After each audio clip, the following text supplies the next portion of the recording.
오늘은 예수님이 예루살렘의 입성을 기념하는 종려 주일입니다.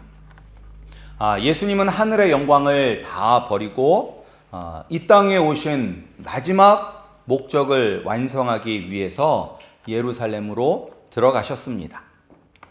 많은 사람들은 예수님이 자신들이 그렇게 오랫동안 기다렸던 메시아라고 믿었습니다.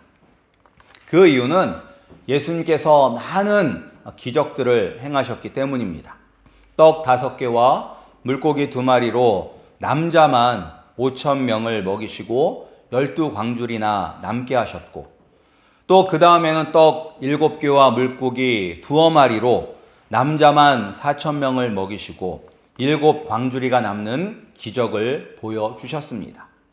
그리고 가는 곳곳마다 귀신을 쫓으시고, 그리고 병든 자를 고쳐주시는 예수님의 능력을 보면서 사람들은 이분이 바로 우리가 그토록 꿈꿔왔던 옛 영광을 회복하고 우리를 로마의 지배 아래서 해방시켜 주실 왕이라고 생각했습니다. 예수님이 이제 예루살렘을 향해서 들어가실 때 아름다운 성문이란 뜻을 가지고 있는 미문이라고 불리는 그 문을 통해서, 이 동쪽 성문을 통해서 들어가셨습니다. 근데 왜 이 문이 여러 개가 있거든요. 예루살렘으로 가는 문이 여러 가지가 있는데 왜 특별히 이 동문을 통하여서, 동쪽에 있는 문을 통하여서 예수님이 들어가신 것이 의미가 있냐면, 이 동쪽 성문은 성전으로 바로 들어가는 문입니다. 그리고 에스겔 43장을 보면 이스라엘의 죄 때문에 하나님의 영광이 이스라엘을 떠났습니다. 그런데 그 떠났던 하나님의 영광이 다시 동쪽 문을 통하여서 성전으로 들어가게 됩니다. 그리고 에스겔 44장을 보면 하나님께서 친히 이 동쪽 문을 닫아 두어라 라고 말씀하셨고, 언젠가 왕이 이 문으로 들어와서 음식을 먹을 것이라고 말씀하셨습니다. 근데 예수님께서 이 동쪽 문을 통하여서 성전으로 들어가심으로 말미암아 구약 에스겔 선지자를 통하여 하셨던 하나님의 말씀이 성취가 된 것입니다. 또 이때는 이제 며칠만 지나면 유월절이기 때문에 세계 곳곳에서 유월절을 지키기 위하여 예루살렘으로 온 수많은 순례자들이 있었습니다. 이때 예수님께서 예루살렘에 들어가실 때 새끼 나귀를 타고 들어가셨는데, 그때 많은 사람들이 오늘날로 따지면 양탄자를 깔듯이 자기의 겉옷을 벗어서 땅에다 깔고, 그리고 나뭇가지를 땅에 깔면서 예수님을 앞과 뒤에서 따라가면서 목소리 높여 찬양했습니다.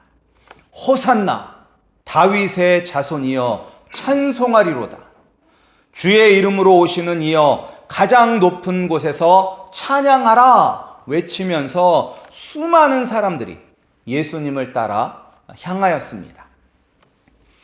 이 모습이 얼마나 대단한지 온 성이 소동하였다고 마태복음 21장에 기록되어 있습니다. 그런데 예수님은 사람들이 생각하는 것과는 다른 메시아였습니다. 만일 예수님이 사람들이 기대하는 왕으로 예루살렘에 들어가셨다면 예수님은 나귀 새끼를 타고 들어가시면 안 되는 것입니다. 그 대신 예수님은 윤기가 흐르는 백마나 검은 말을 타셨어야 합니다. 왜냐하면 말은 전쟁의 상징입니다. 전쟁에서 이긴 승리자가 타는 동물이 바로 말입니다. 그런데 예수님은 이 말을 타고 오신 것이 아니라 나귀의 새끼를 타고 오셨습니다. 마태복음 21장 5절을 보면 나귀는 멍에 매는 짐승이라고 기록되어 있습니다. 그리고 나귀는 평화의 상징입니다. 예수님은 이 땅에 평화를 주기 위해 오셨습니다. 그 당시 이스라엘 사람들은 메시아가 와서 이 로마와 싸워서 승리함으로 말미암아 평화를 줄 것이다 라고 생각을 하였는데, 예수님은 우리를 대신해서 멍에를 매심으로 우리에게 평화를 주시기 위해 오셨습니다. 예수님은 왕이십니다. 예수님은 저와 여러분의 왕이십니다. 예수님은 단지 이스라엘의 왕일 뿐만 아니라 온 세상과 온 만물의 왕이십니다. 이 왕이신 메시아가 우리의 멍에를 대신 메어 주심으로 우리가 평화를 누리게 된 것입니다. 멍에를 맨다는 것은 자신을 낮추는 것입니다. 지난주에 우리는 예수님이 자신을 낮추심으로 우리를 구원하셨다는 것을 보았습니다. 그 낮추심의 첫 번째 단계가 하늘의 모든 영광을 다 버리는 것입니다.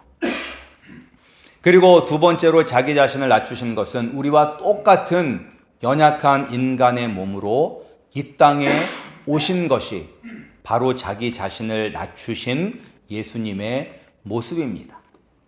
그리고 예수님은 또한 세례를 받으심으로 자기 자신을 낮추셨습니다. 세례 요한이 요단강에서 많은 사람들에게 세례를 주었습니다. 그런데 세례 요한이 주는 세례의 의미는 회개의 세례입니다. 회개는 누가 하는 것입니까? 회개는 죄인이 하는 것입니다. 죄가 없는 사람은 회개할 필요가 없는 것입니다. 그런데 예수님이 죄를 지으셨습니까? 예수님은 죄가 없으신 분이에요. 그런데 죄가 없으신 분이 죄인들이 받는 세례를 받으셨습니다.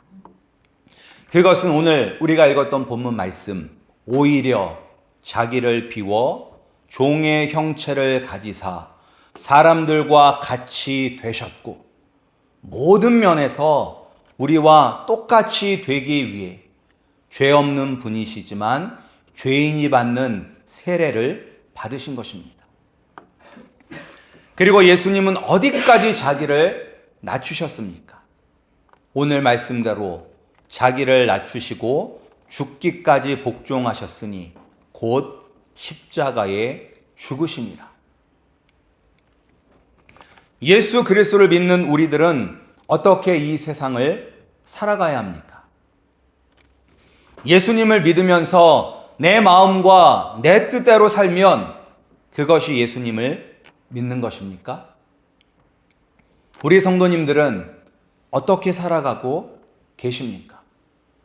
입술로는 예수님을 믿는다고 하면서 예수님의 뜻대로 살고 있습니까? 아니면 예수님과 상관없이 살아가고 있습니까? 예수님처럼 낮아지지 않으면 우리는 예수님을 온전히 따르는 것이 아닙니다. 그런데 낮아지는 것이 쉬운 일입니까? 쉽지 않습니다. 사람들은 다 높아지기를 원하지 낮아지길 원하지 않습니다. 예수님을 따르는 제자들조차도 예수님이 예루살렘에서 비난과 수치와 모욕을 당하면서 내가 죽을 것이다 라고 3번씩이나 이야기를 해도 그들의 관심은 다른 데 있었어요. 예수님이 왕이 되면 우리 12명 중에서 누가 더 높은 자리를 차지할 수 있을까에 관심이 있었어요. 그때 예수님은 말씀하십니다. 세상 권력자들은 아랫사람을 다스리고 부리지만 너희는 섬기는 사람이 되어야 한다. 가장 높은 사람이 되려면 너희의 종이 되어야 한다라고 말씀하셨습니다. 부모님들이 자녀들에게 가장 많이 하는 잔소리는 무엇입니까? 어떤 잔소리를 가장 많이 하세요? 예, 아유, 예, 우리 권사님만 정직하시네요. 예. 다른 분들은 마치 우리 아이들은 공부를 다 잘해서 공부하라는 말이 필요 없는 것처럼 가만히 계시는데, 아마 한국 부모님들, 뭐 다른 나라 부모님들은 잘 모르겠는데 한국 부모님들은 공부해라, 공부해라 이 잔소리를 가장 많이 하실 것입니다. 그런데 공부하라고 그렇게 잔소리하는 이유는 커서 섬기는 종이 되라고 공부하라고 하십니까? 아니면 커서 많은 사람을 부리는 높은 사람이 되라고 잔소리 하십니까? 두 번째. 종이 되기보다는 높은 사람이 돼서 부리고 다스리면서 편히 사는 사람이 되라고 공부해라, 공부해라 잔소리하는 것입니다. 그런데 예수님은 내가 이 땅에 온 것은 섬김을 받으려 함이 아니라 도리어 섬기려 하고 자기 목숨을 많은 사람의 대속물로 주려 함이니라 라고 말씀하셨습니다. 우리가 예수님처럼 낮아지고 섬기는 사람이 되기 위해서는 예수님이 십자가에서 죽으시기까지 복종하신 것이 얼마나 자기 자신을 낮추셨다는 것을 우리가 알아야 합니다. 로마 시대 십자가형이 얼마나 잔혹한 형벌인지 우리는 알 수 있습니다. 벌써 좀 오래되었죠. 예전에 패션 오브 더 크라이스트라는 그런 영화를 다들 한 번씩은 아마 보셨을 것입니다. 그 모습을 보면 예수님께서 고난당하실 때 그 고난이 정말로 너무나 끔찍해서 차마 그 장면을 보지 못했던 분들도 계십니다. 이 십자가형이 얼마나 참혹하고 끔찍스러운지 로마 시민들은 그들이 아무리 사악하고 잔인한 죄를 저질렀다 할지라도 절대 십자가에서 죽임을 당하지는 않습니다. 그 대신 로마의 반기를 든 반역자들에게 공개적으로 십자가형을 집행함으로써 반란에 대한 그런 생각은 꿈도 꾸지 못하도록 하기 위해서 가장 잔혹하고 잔인한 십자가형으로 반역자들을 죽였습니다. 근데 십자가에 매달리기 전에는 항상 반드시 채찍질을 당하게 됩니다. 그런데 채찍도 그냥 채찍이 아니죠. 그냥 우리가 애들끼리 장난하다가 뭐 이렇게 딱 하다가 맞아도 막 화가 나고 열이 받는데, 그 당시인데 로마 군인들이 이 십자가형에 당하는 사람들을 치는 채찍은 그 채찍 끝에 중간에 동물의 날카롭게 가른 뼈라든지 아니면 납조각 같은 것들이 달려 있어요. 그래서 그것으로 사람을 치게 되면 사람의 살갗이, 살점이 뜯겨 나오면서 피를 흘리게 되는 것입니다. 그래서 어떤 경우에는 이 채찍질이 너무 심해서 십자가에 매달리기 전에 죽는 사람들도 있었을 정도로 이 채찍질도 매우 잔인한 것입니다. 그리고 십자가에 매달 때 우리는 흔히 손바닥에 못을 박을 거라고 생각하는데 손바닥에 못질하지 않습니다. 왜냐하면 손바닥에는 이게 십자가에 매달리면 몸의 체중을 감당하지 못해서 찢어져요. 그렇기 때문에 어디에다 못을 박냐면 팔목에다 못을 박습니다. 팔목에다 못을 박고 들어 올려서 나중에 발에다 못을 박아서 이 세 개의 못으로 자기의 온 체중을 지탱하는 것입니다. 근데 사람이 이렇게 매달려 있으면 저절로 처지게 되잖아요. 힘들어서. 처지게 되면 숨을 쉴 수가 없어요.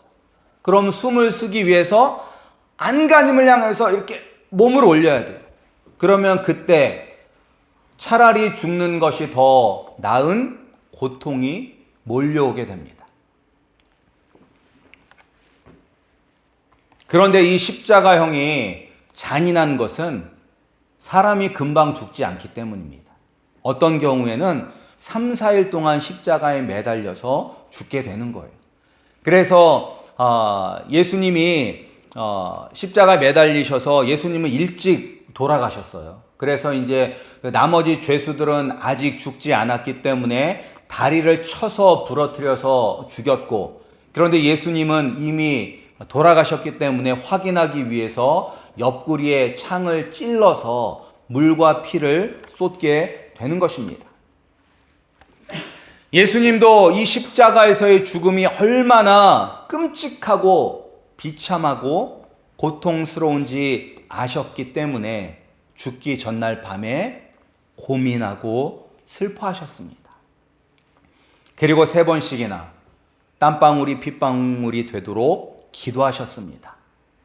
내 아버지여, 만일 할만하시거든 이 잔을 내게서 지나가게 하옵소서. 그런데 왜 예수님이 십자가에서 죽으셔야 했나? 예수님이 무슨 죄를 지었습니까? 로마 총독 빌라도도 예수님이 죄가 없다는 것을 알았습니다.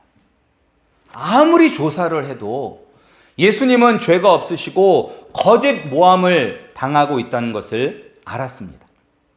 그래서 예수님을 석방하려고 했으나 자신을 왕이라고 하는 자를 석방하는 것은 로마 황제에게 반역하는 것이라고 위협하면서 폭동을 당장이라도 일으킬 것처럼 보였어요. 근데 여기서 폭동이 일어나면 자신의 출세길이 막히기 때문에 죄 없는 사람을 가장 큰 죄를 지은 죄인이 당하는 십자가형을 선언했습니다. 이 빌라도의 모습을 보면서 우리도 살면서 빌라도와 같은 죄를 지어서는 안 됩니다. 특히 예수님을 믿는 사람들은 사람들을 두려워해서는 안 되고 우리의 육신의 생명뿐만 아니라 우리의 영혼까지도 벌하시는 하나님을 두려워하며 정직하고 공평하게 살아야 합니다. 자신이 받을 불이익 때문에 정의를 외면하고 불의를 행하는 사람이 되어서는 안 됩니다. 근데 이런 경우가 참 많잖아요. 뉴스를 봐도 한국 같은 경우에 이제 부대 안에서도 여러 가지 문제가 일어나는데 그 문제가 수면 위에 드러나지 않는 경우가 많습니다. 왜냐하면 자기가 지휘하고 있는 부대에서 문제가 발생하게 되면 뭐가 막혀요? 자기 출세길이 막히게 되는 거예요. 그래서 그런 것들을 다 덮는 경우가 많겠죠. 비단 군대뿐만 아니라 일반 직장이나 그런 곳에서도 자신의 실수를 그런 식으로 무마하는 경우가 많을 것입니다. 그러나 자신을 낮추는 것, 자신의 이익을 위해서 불의를 행하지 않는 사람이 되기 위해서는 우리가 예수님이 당하신 이 십자가형이 누가 받아야 하는 것을 분명히 알아야 합니다. 누가 십자가에 매달려 죽어야 합니까? 누가 매달려 죽어야 돼요? 바로 나 자신입니다. 내가 하나님이 없다 하며 내 마음대로 살면서 온갖 죄를 지은 것에 대한 형벌로 매달려야 할 십자가입니다. 예수님은 우리가 매달려야 할 십자가에 우리 대신 죽으셨습니다. 얼마 전 우리 교단에 속한 형제교회가 운영하는 기독교 학교에서 총격 사건이 일어났습니다. 뉴스 보신 분들은 아실 거예요. 그 테네시 내슈빌이라는 곳에서 그 총격 사건으로 말미암아 학교 안에 있던 9살 난 3명의 아이들과 그리고 교장 선생님 그리고 서브스티튜트 선생님 그리고 이제 관리인 이렇게 어른 3명이 죽는 끔찍한 그런 일이 일어났습니다. 그런데 이제 이것을 보면서 순간적으로 든 생각은 그 서브스티튜트 선생님, 대체교사 이분이 가장 억울하겠구나라는 생각이 들었어요. 왜냐하면 그날 누군가 휴가를 갔거나 누군가 어떤 선생님이 아파서 대신 그 자리를 간 거잖아요. 원래는 자기가 죽어야 할 자리가 아니잖아요. 그러니까 우리가 생각할 때는 어떻게 얘기할 수 있나요? 참 지지리도 복도 없네. 예. 저게 무슨 개죽음이야 라고 생각할 수가 있는 거죠. 예. 또 그분의 부모님들은 그렇게 생각할 수 있는 거잖아요. 아이고 왜 하필이면 그날 그 선생님이 일이 있어서 우리 애가 갔다가 그런 지경을 당했냐고 가슴을 치며 통곡할 수 있는 것입니다. 근데 지난주에 이제 이 미국 교회에서 같은 형제 교회가 그런 일이 당해서 이제 기도회를 열었어요. 그래서 저도 기도회를 갔는데 그때 이제 같이 두세 명씩 모여서 기도하라고 했는데 이제 그 미국 성도님들하고 저는 영어를 못하니까 한국말로 기도해도 되나요? 라고 하니까 하라고 해서 그냥 한국말로 기도를 했어요. 그 다음에 그 한 분이 기도를 하는데 그분은 이런 기도를 했어요. 하나님, 이 substitute 선생님이 다른 사람을 대신하여 희생함으로 감사합니다 라고 기도를 했어요. 그런데 이 기도대로 우리는 예수님께 감사해야 되죠. 왜? 예수님께서 내가 죽어야 할 그 자리에 나를 대신하여 죽으셨기 때문입니다. 이렇게 예수님을 통해서 내가 구원받도록 하신 분은 하늘에 계신 나의 아버지입니다. 그리고 예수님은 아버지의 뜻에 순종하여 십자가에서 기꺼이 우리를 위해 죽으셨습니다. 하나님의 사랑과 우리를 대신하여 십자가에서 죽으신 예수 그리스도의 마음을 우리가 알고 이 마음을 품고 살아갈 때 우리가 진정으로 겸손한 사람이 될 수 있습니다. 다른 사람을 섬기는 사람이 될 수 있습니다. 나 자신의 이익 때문에 하나님의 뜻을 버리고 예수님의 말씀을 떠나 사는 사람이 아니라 말씀대로 공평하며 정의롭게 살아갈 수 있습니다. 하나님이신 예수님이 우리를 살리기 위해 자신을 한없이 낮추셨는지 아시기 바랍니다. 예수님은 자신을 낮추실 때 내가 누군데 저런 벌레만도 못한 인간을 위해서 죽으라는 거야 라고 불평하지 않으셨습니다.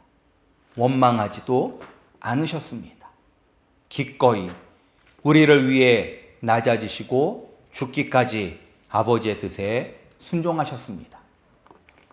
예수님을 생각하시면서 이번 고난주간 한 주 동안 주님의 고난에 동참하시기 바랍니다. 금식을 하셔도 좋고요. 그리고 고난주간 묵상집을 받으셨으니까 그 묵상집을 사용하셔서 또 고난에 동참하시기를 바랍니다. 나를 위해 고난당하시고 십자가에 못 박혀 죽으신 예수님의 은혜에 다시 한번 감격하고 감사하는 우리 성도님들이 되시기를 주님의 이름으로 축복합니다. 우리 이 시간 조용히 한번 기도했으면 좋겠습니다. 나를 위하여 죽으신 예수님, 내가 매달려야 할 그 십자가에 나를 대신하여 매달리신 그 예수님을 생각하시면서 예수님의 은혜에 감격하고 감사하는 기도를 우리 함께 드리겠습니다.